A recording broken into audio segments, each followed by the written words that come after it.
The one thing that has been way harder than I thought was just how hard it is to drive change. And I think particularly in accounting, they just don't like change. So for me, it's really been a challenge, and I've had to lead to get their buy-in, slow down, pick my battles, and try to create credibility where I can. 1, 2, 3, 4. Welcome to the Small Business Mentor podcast, where we shine a light on the black holes of business growth with your host, Alan Pentz.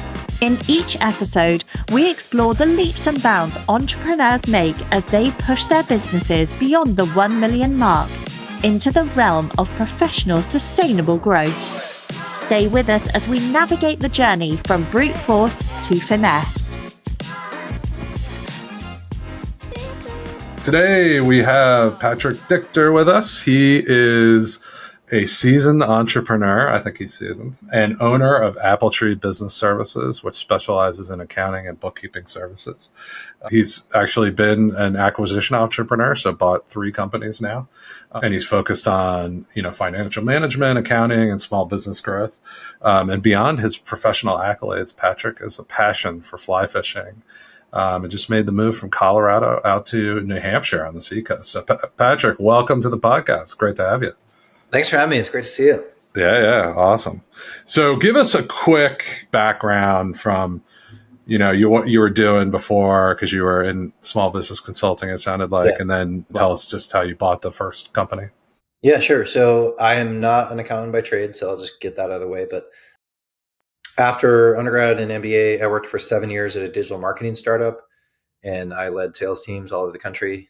Really enjoyed that. And then for 3 years, I did small business consulting and coaching. And we were trying to help people run their business smarter and grow it and save their time. And most of my clients had terrible bookkeeping, and I was always referring out bookkeeping. And then I started hearing more and more about people that buy businesses. And then I thought, what if I bought an accounting firm? And so the more I looked at it, the more excited I got. And then I went on a journey, and it took 10 or 11 months ultimately to find a deal and buy it. So I'm coming up on 2 years here soon since I bought the first firm at Appletree. Yeah. That's awesome. And then since then you bought a couple others, right? Yeah. Did a couple more acquisitions in accounting as well. Awesome. So give us kind of a picture, you work with a lot of small business owners. Like, what's the level of financial knowledge that these owners have when you first get to them? It's pretty basic, I think most were just looking at their bank account like a piggy bank, so if they're running a landscaping business or a marketing agency, they'll just say, oh, I've got 30 grand in there today, or I've got 5 grand in there today, or I am bouncing checks. I'm about to bounce payroll. I need to go get paid by Bob so that I can meet payroll. And I think at a high level, they might understand okay, if I sell this website for $5,000, maybe I should keep my costs in half. But there wasn't much, and they're maybe using QuickBooks, but it's like a DIY, and they might have a tax pro. So that was typically what I saw is no regular bookkeeping being done, and just kind of like a gut feel or looking at what's in their bank account, which is, I don't know, I think that's where everyone starts, but that's probably the most common state of. I feel like you were describing me when I was telling you about how I got started. So I was like, oh my God, we started losing money. What happened here? It's like, oh, you have to project stuff. So what do you think the biggest company you've ever seen revenue wise that kind of had that situation going on? They had messy financials. Yeah. Probably some that were like 10, 12 million a year. That seems scary. Yeah. Right. I mean, the numbers get big there. Right? Or it just means that it's that good of a business that they don't. That's true. They're making just so much cash comes in, they don't care. Right? Blind, yeah. Yeah, but I feel like once the numbers get big like that, it's pretty scary to not have a handle on what's happening. Yeah. So I'm a $1 million business. I walk in the door. What do I need to be doing? And what are you telling me that I need to do? You're doing for me, and then what does that get me? What's the advantage of it? Yeah, so I'd say typically with a $1 million business, they're probably using QuickBooks. Maybe they have a bookkeeper. They have a tax person. And they might be debating an S-Corp election, or maybe they are one, right? And usually when we start talking to them, it's because they feel like they want an upgrade in their accounting, or they want more tax advice because suddenly they had like 1 or 2 profitable years and had some bad tax surprises. So usually what we're talking to them about is like, at least our model is like, hey, we do year-round accounting and tax. We bundle bookkeeping and tax together so that you have a clear picture of where your business is at, and we can be more proactive with your taxes.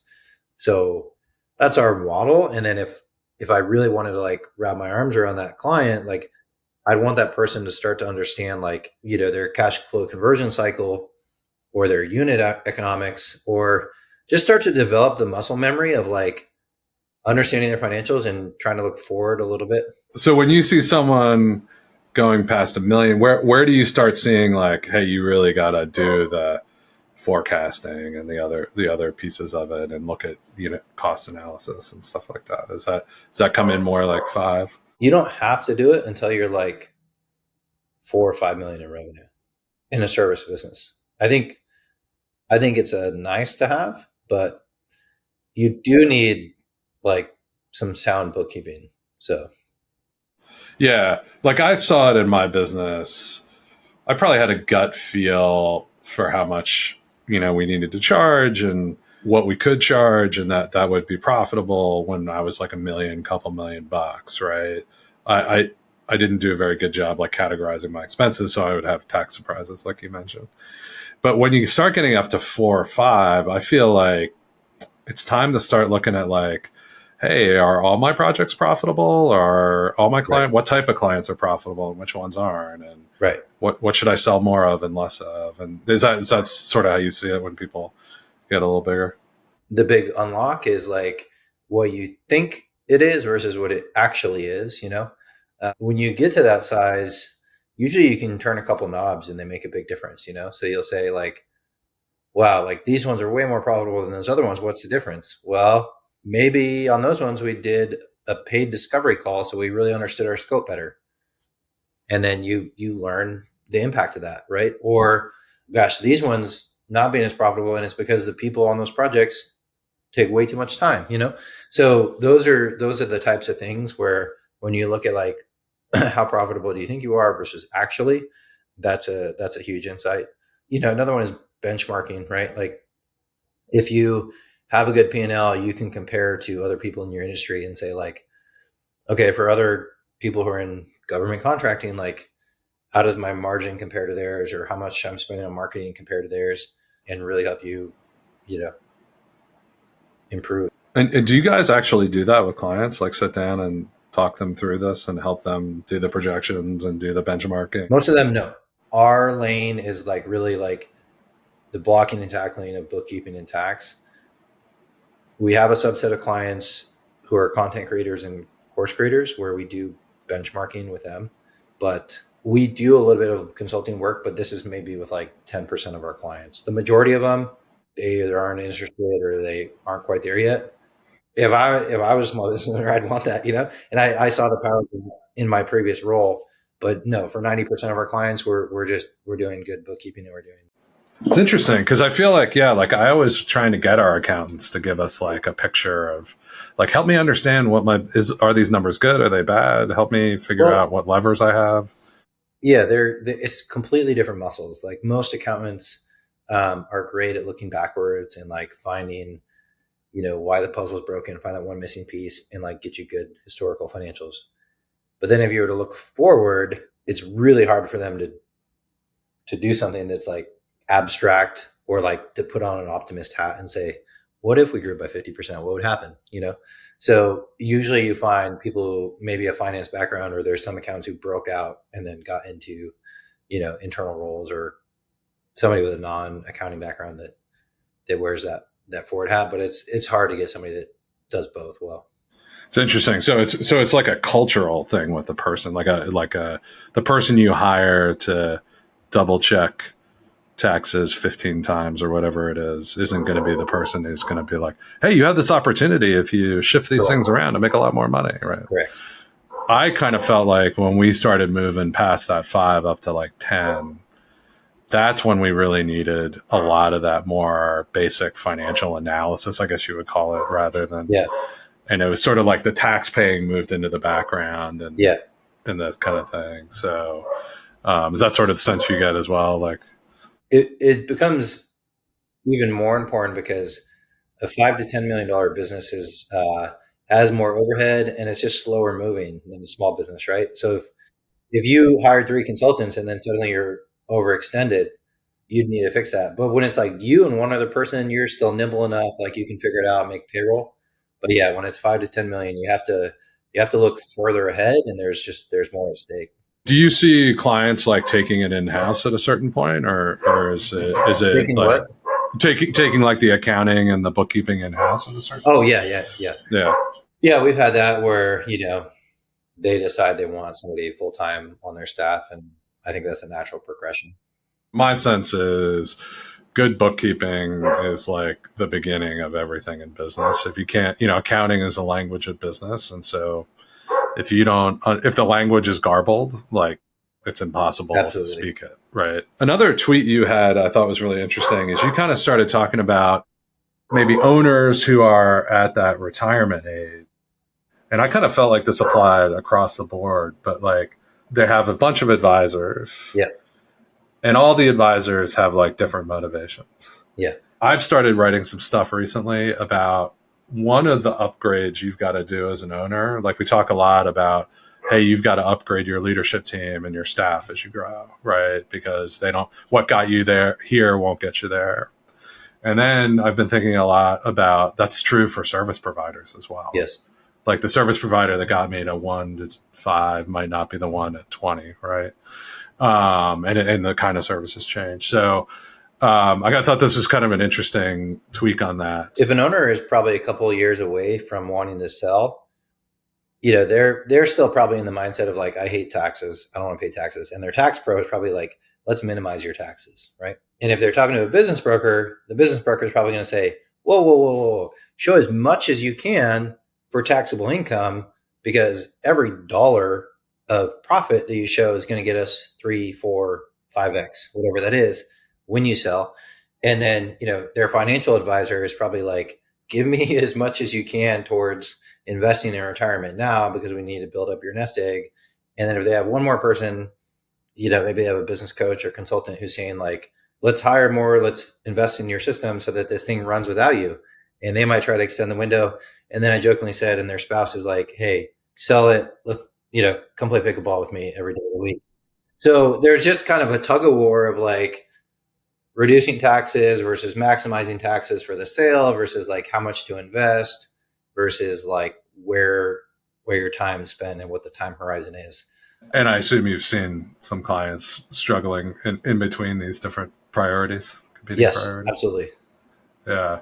I mean, I guess my sense is what I took from it too is like, I think that's true almost all the time, right? Like your financial advisor always wants you to give him more AUM to manage, and your accountant always wants to lower your taxes, and, and other people want you to invest in the leadership, blah, blah, blah. So I think from my perspective, it's really important that you do, in addition to looking at the motivations of all the people involved, like really do that review every time you're looking at your leadership team and thinking, is this the right leadership team I've got? I think you should be looking at your professional services vendors and probably everything else too. But I do think in particular, those professional services vendors are like some of the key people that are going to help you get to the next level. So Agreed. Cool. So let's talk a little bit about you getting into this. So you talked about, you were in digital marketing and then doing small business consulting, saw this issue, right? Yeah. So talk about going from there to like what the search was like to find something. I started to think about all the accounting work that I was referring out and trying to buy an accounting firm. And for 7 years, I was at a digital marketing agency and we grew it from 0 to 35 million. There's a lot of commonalities with an accounting firm and a marketing agency, but an accounting firm has a lot of things I like better. The clients are stickier. I think the margin's a little bit better. I'm competing with people who aren't as good at business versus like marketing agency owners. I think tend to be more like entrepreneurial, more sharp, whereas like most tax firms are people who hang a shingle but aren't that good at running a business. So, I went looking initially for like a pure bookkeeping company. And then ended up buying a firm that does bookkeeping and tax. And it was such a roller coaster, to like figure things out, find deals, have deals fall apart, and then ultimately get that one across the finish line. Were you working while you were doing it, Yeah. or did you? Yeah. So I was working and, searching tough. nights, weekends, and trying to make it happen. And then, how did you find the follow-ons after you got there? How did I find the follow-on acquisition? The follow-on. So yeah, the first one I bought, I found by cold emailing. Like I cold emailed 500 firms, and then everything changed, and it got everyone looks at you differently once you own a firm.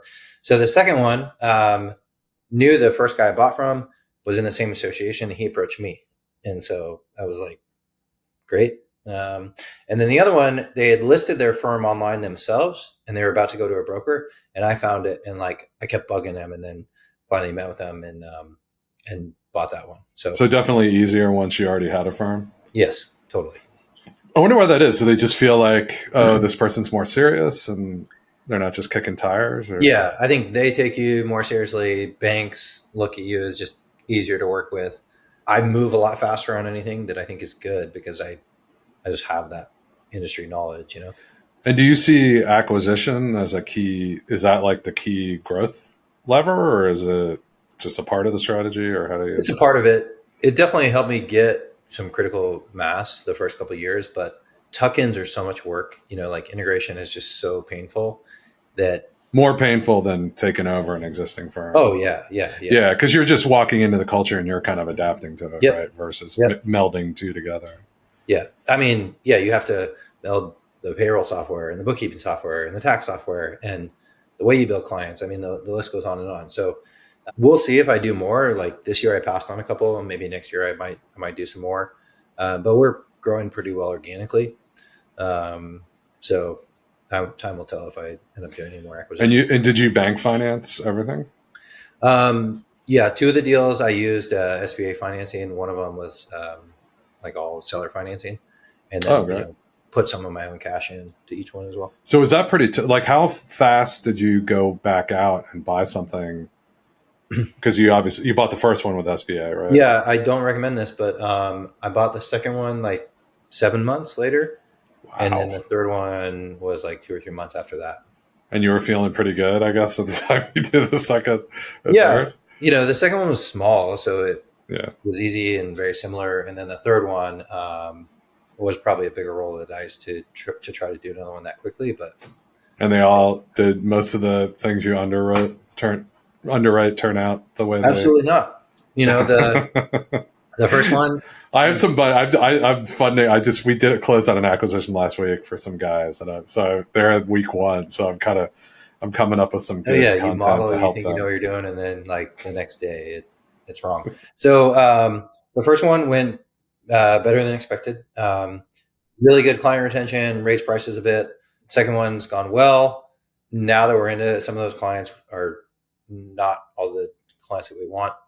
The third one I thought was going to be a home run, and it just hasn't gone well. So there was some client concentration that hurt us. We didn't do some things right with the transition, and some of these clients are in an industry that has struggled the past couple of years. So like they were looking to cut costs. That one has not gone nearly as well as the other ones. I think that's an interesting take, right? Like underwriting the clients themselves and what their industry is doing. If you have a lot of concentration and you have a specialty. Yeah. I think a lot of people don't think about that in a professional services firm because a lot of times they have a diverse client base and right. Sure, the economy goes down, you're going to get hurt, but mostly you don't think like, oh, they have all, manufacturing clients and manufacturing just got killed, right? Tell us a little bit about like integrating and like, it's a relatively, it's an educated kind of field, right? All college degrees, like people with CPAs and stuff like that. So like, are there any lessons learned from like blending cultures with that, maybe that higher level employee? The one thing that has been way harder than I thought was just how hard it is to drive change. And I think particularly in accounting, they don't like change, So for me, it's really been a challenge, and I've had to lead to like get their buy-in, slow down, pick my battles, and try to create credibility where I can. So that's been a learning of just previously, I'd worked with salespeople and entrepreneurs who were like, rah, rah, let's go climb the mountain. Like, let's go break stuff. And then, with most accountants, they really don't like change at all. And they're already kind of overworked. So here I am coming in saying like, let's change the software. Let's do different processes. So I've had to learn to get their buy-in and slow down a little bit. That's been the biggest thing with integration. I'm kind of curious on this. I didn't realize you had started at this digital marketing at 0 to 35 million, you said? Yeah. Whoa. So what were you doing there? Were you like, you started when it was 0? Just a backstory there. I had sold door to door in college through this kind of unique program. And the guy who founded that company had done the same thing like 15 years prior. So he had a different company that did well. And then when Google Maps became Google Places, he started a new venture and he's like, let's go do local SEO for small business. And he wanted to go sell it, outbound. So he was like, hey, come help us figure out the sales process. We want to grow nationwide. And so I was the guinea pig and my job was to go figure out the sales process. So we would go walk in person into businesses, walk into the dentist, the chiropractor, the auto repair shop, the law firm, and set an appointment in person and then come back with an iPad and like talk to them about SEO and pay-per-click and stuff like that. So I was the first sales rep. And then by the time I left, we probably had a sales force of like 100 people. So that launched in Columbus, Ohio. I helped launch like other markets all over the country and like led sales orgs. It was fun. It was a good run. And so you were there really in early days. So how did you see that business change over the years? The first year or two, we had to do so much education. And like literally this was 2011. We're still selling against the phone book and like trying to convince people that like they needed something besides a website. Then, a lot more competitors came into the market. It honestly was just a matter of like being consistent and being disciplined and like getting new appointments, and the business was there. So business owners became more educated and maybe more willing to buy, but there were more competitors that were trying to, compete for their digital marketing dollars. Yeah. Well, it seems to me like, is your sense that the overall effectiveness of the advertising space has gone down just as like everybody's advertising, right? So like it becomes like an arms race that no one can win. Depends on the channel. I think direct to consumer and like info products are really hurting the past year, if they were trying to do like, Facebook and Instagram ads. But I think there's still some channels that are really effective, and you always have to be like testing new things and trying new things. I'll never forget, there was a HVAC contractor, he had been in business like 30 years. And he's like, telling me, he's like, I used to have my own print facility in the back and we'd print mailers to houses. And like, that was our only marketing. He's like, but I figured out how to design that one thing that worked. And he's like, now I have to understand internet and I have to understand radio and I have to understand TV and I have to understand how to route my vehicles. And like, it was just a conversation that I'll never forget of just how well he explained like how fragmented marketing had become versus like, he had crushed it with one channel for so long. I mean, I complain about the government, but I'm like super happy that I don't have to like run around and figure out how to do stuff on TikTok. And in fact, I'm not allowed to be on TikTok. So yeah, reinvent your marketing every 2 years. Yeah. Yeah. Well, I don't know if you know that guy, Chris Corner. I think it is Koerner.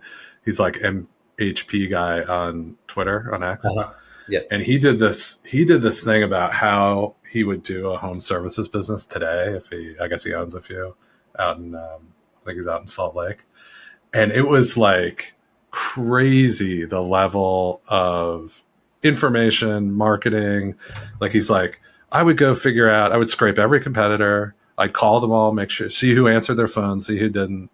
Then I would get into like Nextdoor, look at their Google, look at Angie and all these things and like figure out where they're rated, how they're rated. And then I would go figure out what business to start based on where there was a gap and nobody was on these platforms getting rated and blah, blah, blah, blah, blah. And I was like, wow, like basically the whole thing is digital marketing. And then he's like, yeah, just go hire guys at the Home Depot to do the work. Right. Easy I'm peasy. just- No, I think it's a great way to run the analysis and just say like, where's the market? Is there a gap? Or if you can just consistently deliver, especially in home services right now, like there's plenty of demand. So is that digital marketing come in handy for you at all? Like on the accounting side, like Yes. do people, so like, is your lead flow coming in from digital, or is it mostly referral, or how do you guys do that? Yeah, I'd say it's probably 80% digital. When I took over the firm, like modernize the brand, improve the website, really focused on our Google reviews, try to put out good content, and then, analyze like where leads are coming from and continue to refine that each month. Oh, okay. So you applied all your lessons from digital marketing though. Yeah. And what's a typical client look like? So for us, it's a service-based business, whether it's like professional services or home services, typically, 250K in revenue up to 20 million, but our median is probably like a $2 to $3 million business. So we met on X. So tell me, what's the best thing you've learned on X from the SMB community? Man, I learned so much. Like my wife teasing me about it. I'll say I'm going to go grab beers with one of my friends from the internet, or like I'm going to the conference in Missouri with a bunch of my friends from the internet. The thing I love is I can just learn in like bite-sized pieces, like versus having to read a whole book. Maybe somebody does a deep dive. Like Mike Buchan was talking about like how to do an acquisition with like a service structure that wasn't even like an acquisition. And I'm like, I've never even heard this, but it's just some sort of agreement where during that transition, the first 90 days, you don't have to disrupt the payroll and the EIN or something. I was like, I've never heard about this. So that's the one thing I love is just like learning in bite-sized pieces, I saw one today. Someone said that they did a asset sale because their lawyer talked them into it, and it totally screwed them because like that allowed the landlord to raise the rent, and like a bunch of other things reset, and the insurance reset, and like every cost went up 40%. I was like, oh my God, I'd never even thought about that. Well, awesome. Patrick, thanks for being on today. Anything else I should have asked that I didn't ask? No, I think this is fun, and it's great to spend some time on this with you. And So if we have some small business owners who are looking for tax and bookkeeping help, where should they reach out? Come holler on the internet. Appletree Business Services. So our website is appletreebusiness.com, or you can find me on Twitter or wherever. But would love to connect and see if we can help. And appreciate you having me on. Yeah, it's awesome. Appreciate it, Patrick. We'll talk to you soon. Yeah. You've been listening to the Small Business Mentor podcast, brought to you by Alan Pentz. For more insights on how to navigate your business through its black holes, visit @apentz on X. Don't forget to search for Small Business Mentor in your podcast app to subscribe. Thank you for joining us, and here's to your next leap in business growth.